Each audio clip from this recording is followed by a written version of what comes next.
Last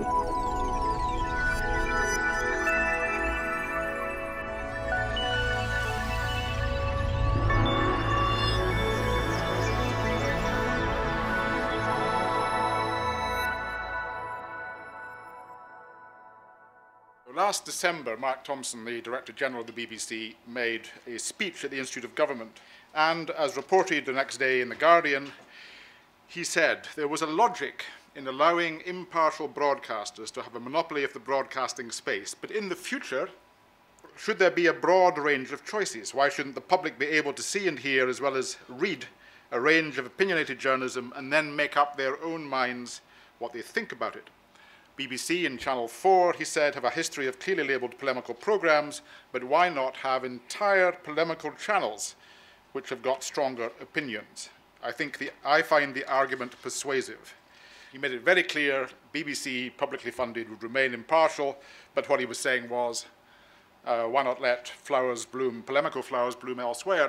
In quite large part, his argument was because it's inevitable. What's happening now is that as the screens of computer and television fuse more, and it's much easier to switch between channels you get through satellite or cable and broadcast channels, then the divisions, the hard divisions between what is polemical and what's not, cease to have much meaning. Already we can get, and some people do get. Ofcom floated the idea of having polemical channels 2 or 3 years ago, got its head bitten off by a number of people, and has retreated ever since. So for the moment at least, nothing will happen. Nothing, I think, will happen soon, but Mark Thompson's intervention has given it a new kick. There's lots of discussion about this in Ofcom and elsewhere, and there'll be discussion about it today. As John said, Mark Thompson a few weeks ago gave a speech at the Institute of Government called A Few Observations on Impartiality, in which he mused about the possibility of doing away with impartiality regulation for broadcasters in the UK. It was a personal observation. It isn't BBC policy, although I would say that the personal observations of the Director General of the BBC have a habit of becoming BBC policy over time. So we may yet see a change in the BBC's position.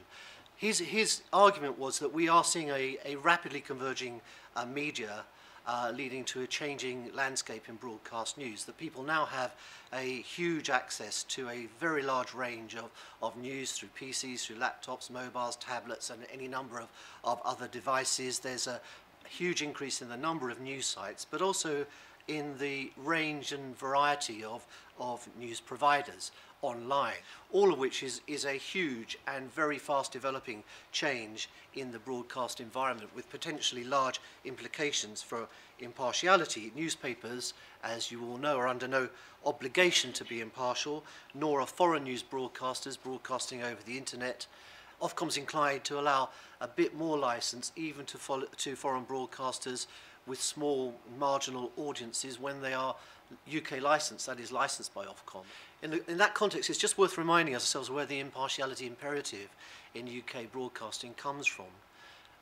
The birth of broadcasting in the UK was what you might call a singular affair, resulting in the BBC being a monopoly supplier both of radio and of television.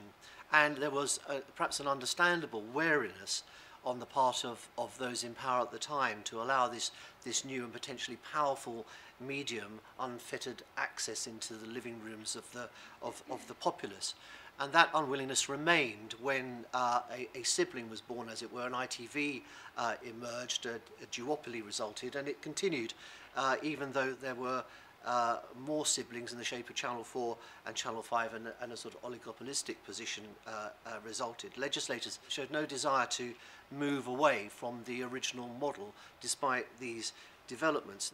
Now, the BBC's position on that was very clear. It was to emphasise that impartiality was an absolutely essential part of the BBC's DNA. Mark Thompson also expressed his view that the BBC would be confident and comfortable in a world in which the impartiality requirement on UK licensed broadcasters, those regulated by Ofcom, was relaxed. And I entirely agree with that. We would be, the BBC would be relaxed about its relaxation for other people. But I have to say, I do wonder whether politicians and broadcasters should be keen to bring about a relaxation in the impartiality rules. The biggest problem is what you're not told, rather than how you're told something.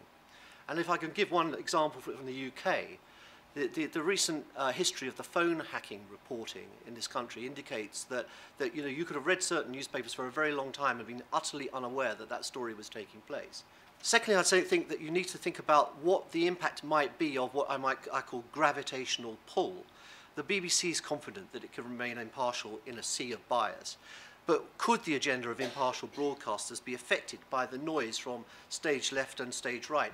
Does the preponderance of polemical news induce a scepticism about the motives of all news providers, which undermines trust in broadcast news and reduces it to the level of newspapers?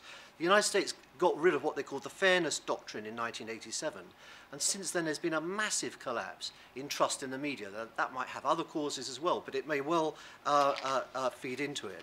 And finally, I wonder whether getting rid of the impartiality requirement would coarsen the public and political debate in this country. The worry here would be that opinion drowns out facts and therefore compromises genuinely informed discussion, debate and decision. So to sum up, the context is changing rapidly. The BBC is not going to change its position. The BBC is relaxed about the impartiality of other broadcasters, but I believe there are dangers in following that path for both other broadcasters and for policymakers in the area. C.P. Scott was famous for having said that facts was sacred but comment was free. Actually, the truth is precisely the opposite. And the first thing about broadcasting impartiality is that it's impossible to defend because it doesn't exist. The problem of BBC impartiality was not that BBC reporters and presenters would step in front of the camera and say, vote Labour. It wasn't a question of people actually espousing a particular open political loyalties in public. It was that throughout the culture of the BBC, you caught on the edge of a remark, or you caught through the selection, or the arrangement, or the order of events, or the way in which persons were treated, or the tone of voice in which they were questioned, the fact that the BBC held a point of view, and that this was expressed most fundamentally through what I will call the presenterocracy. Those people who front all those programs, who are supposedly the embodiment of impartiality. When I go onto a BBC program, which does occasionally happen, what usually happens is that I am balanced, because I'm right-wing, by between 1 and 3 other people who disagree with me. And the discussion is then moderated by a presenter who always disagrees with me as well, and makes it plain in such actions as asking me, Peter Hitchens, do you seriously believe that? And this is supposed to be an impartial question. He thinks it's an impartial question. He doesn't know, as he does it, that he's giving anything away. I worked for a long time on the paper formerly known as the Daily Express.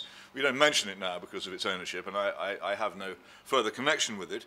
But at that time, unbelievably, I was a columnist sharing a page on different days with a person called Andrew Marr. Now, Andrew Marr, when he was a columnist for the Daily Express, was a thundering advocate of all kinds of left-wing policies, including British membership of the European single currency. In fact, he once devoted an entire column to attacking my views on this. Now, Andrew Marr is now an impartial commentator and interviewer on the impartial BBC. The BBC is not impartial. The BBC, as Mark Thompson has admitted, though only in respect to the past, is, of course, an organisation profoundly biased to the left. It recruits from the left, it's full of people on the left, from Balliol JCR to Golders Green Crematorium. None of them ever meets anybody they disagree with.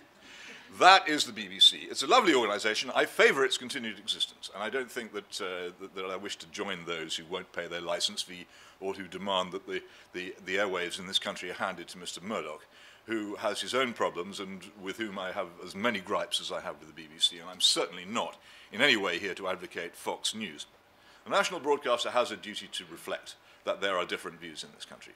And the simple way in which the national broadcaster can do this, and the way in which I've been urging for many, many, many years, and which seems to me to be straightforwardly obvious, is that in this country we have adversarial things which work. We have an adversarial parliament, or at least we did, until the parties all merged into one.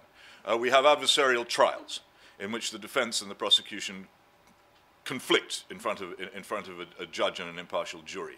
Why can we not have adversarial broadcasting? No left-wing politician should ever be interviewed by a left-wing presenter, and no right-wing politician ever interviewed by a right-wing presenter. You should always face the interrogation of an opponent, and that it should be clear that this is what is going on. We shouldn't pretend that these people are somehow impartial because they work for the BBC. This ludicrous, fatuous, untruthful pretense should be dropped, and that we should instead, on the main channels, accept that there are different views in this country, that not everybody in this country supports the centre-left soft view adopted by the BBC, and that those who don't adopt that view deserve their turn in broadcasting, in national broadcasting, not on a ghetto channel, but where everybody will see it done. If you do have polemical broadcasting of the kind which I think you want, don't you get something like the situation in the States? And by the situation in the States, I don't mean that you have a left-wing channel and a right-wing channel, indeed channels, but that you get a merging, a rather confusing merging, of media with politics, where the media seem actually to control at least the opinions of people more than the politicians do. The media is already merged with politics. I would love, for instance, one day, with the aid of something rather more powerful than the Freedom of Information Act and with the reminiscences of people who are no longer playing, to examine the role of the BBC in rescuing the Conservative Party from what would otherwise have been total collapse under the leadership of Ian Duncan Smith. David Cameron could never have become leader of the Conservative Party without the support of the BBC. And he could never, David Cameron ran his campaign for leadership of the Conservative Party in the media. That's where it was run. And he had the endorsement because of many, many BBC journalists who believed at that time that the Conservative Party needed to be readmitted into what they regarded as civilized politics.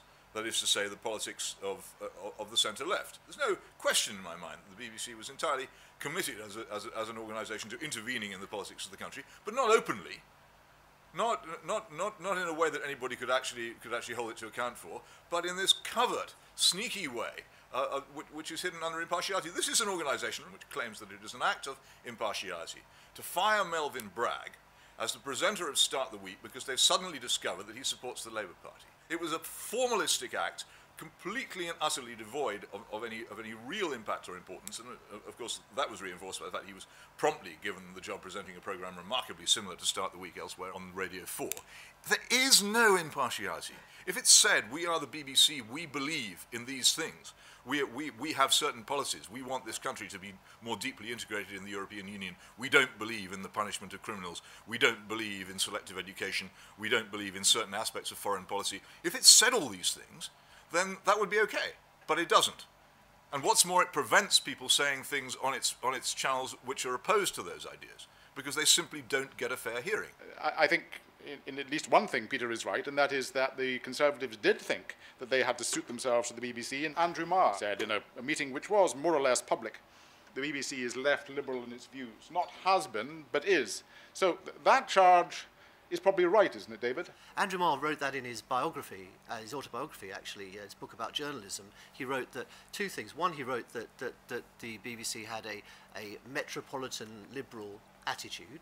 That's what he wrote, and which isn't the same as saying there aren't any Conservatives in the BBC, because I think we've just supplied the press secretary to the Prime Minister and the press secretary to the Mayor of London within the last few years. So the idea that there's nobody of a different political persuasion in the BBC is utterly ludicrous. Well, let's get back to the real point, which is Peter's astonishing suggestion that on the Today programme and elsewhere we should have our people lining up behind particular political parties and doing interviews from that position. First off, you said there should be a left-wing interviewer and a right-wing interviewer. The right-wing interviewer should interview people from the left wing, and the left-wing interviewer should interview people from the right wing. First of all, it makes an astonishing claim about politics in this country today that you only have a left wing and a right wing. You know, we have a vast panoply and a growing panoply of political parties on all parts of the old and traditional political spectrum.